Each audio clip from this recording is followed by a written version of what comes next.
पर गुजरात कई दिनों से चल रही सियासी महाभारत के बाद आज राज्यसभा के रण के लिए तैयार है। सुबह 9 बजे से मतदान शुरू होगा, जो शाम 4 बजे तक चलेगा। शाम 5 बजे नतीजों की घोषणा की जाएगी। कांग्रेस पार्टी अपने सीनियर नेता और सोनिया गांधी के करीबी अहमद पटेल को राज्यसभा में भेजने के लिए हर संभव कोशिश कर रही है, लेकिन कांग्रेस की उम्मीदों को हर वक्त झटका लग रहा है। अब एनसीपी ने भी अपने दोनों विधायकों को बीजेपी के लिए वोट डालने के लिए कह दिया है।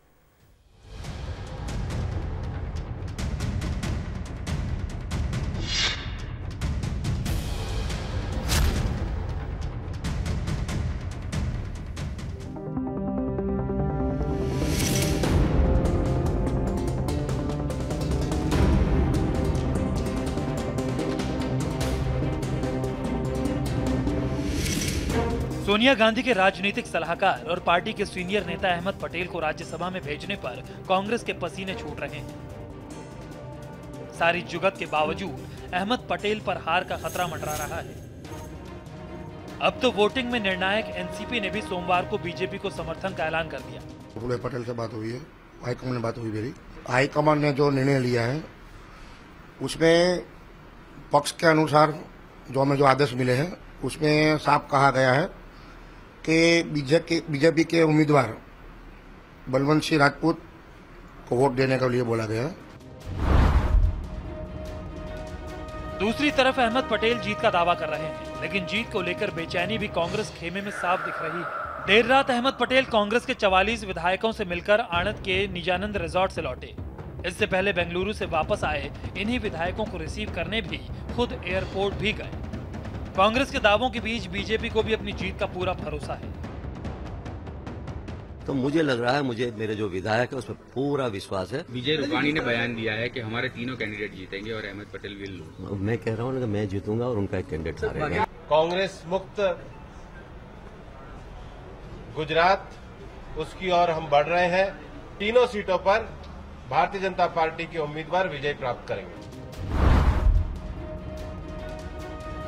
बीजेपी की जीत के दावों को सुनकर अहमद पटेल की परेशानी बढ़ी हुई है। गुजरात की जिन 3 राज्यसभा सीटों के लिए वोटिंग होनी है, उनमें पहली 2 सीटों पर अमित शाह और स्मृति ईरानी की जीत तय है। तीसरी सीट पर कांग्रेस के अहमद पटेल कैंडिडेट हैं, तो उनके मुकाबले कांग्रेस छोड़कर बीजेपी में शामिल हुए बलवंत सिंह राजपूत को उम्मीदवार बनाया गया है। आंकड़ों के मुताबिक अहमद पटेल को कम से कम 45 विधायकों की जरूरत होगी। 2 हफ्ते पहले तक कांग्रेस के 57 एमएलए थे, इनमें से 6 विधायक इस्तीफा दे चुके हैं। यानी अब कांग्रेस के 51 एमएलए बचे हैं, जिनमें से एक शंकर सिंह वाघेला ने पार्टी तो छोड़ दी है, लेकिन विधानसभा से इस्तीफा नहीं दिया है। वाघेला को छोड़ने के बाद कांग्रेस के 50 विधायक बचते हैं। इनमें से भी 6 एमएलए ऐसे हैं जिन पर कांग्रेस को भरोसा नहीं है। अब बचे सिर्फ 44 विधायक। अहमद पटेल को उम्मीद है कि जेडीयू के इकलौते विधायक छोटू वसवा का वोट उन्हें ही मिलेगा। हमारी पार्टी छोड़ने से पार्टी को बहुत प्रॉब्लम होगा। वो भी कहा था कि हो सकता है राज्यसभा में प्रॉब्लम हो सकता है आने वाले दिनों में जिला पंचायतों में प्रॉब्लम हो सकता है आने असेंबली बिल्कुल नज़दीक है 2 महीने में, और इसमें फिर इतना करारा झटका होगा जिससे फिर एकदम तैयार होकर इलेक्शन फेस करने के लिए स्टेमिना होना चाहिए। माना जा रहा है कि 4 बार राज्यसभा का चुनाव जीत चुके अहमद पटेल इतनी आसानी से हार नहीं मानेंगे। हालांकि कांग्रेस के लिए खतरे की बात यह है कि वो जिन 44 विधायकों पर भरोसा कर रही है, उनमें से अगर कोई टूटा तो अहमद पटेल के लिए मुसीबत हो जाएगी। फिर सेकंड प्रेफरेंशियल वोटों की गिनती होगी और सेकंड प्रेफरेंशियल वोटों की गिनती में बीजेपी उम्मीदवार बलवंत राजपूत की जीत पक्की हो जाएगी। निर्णय कपूर, इंडिया टीवी, अहमदाबाद, गुजरात।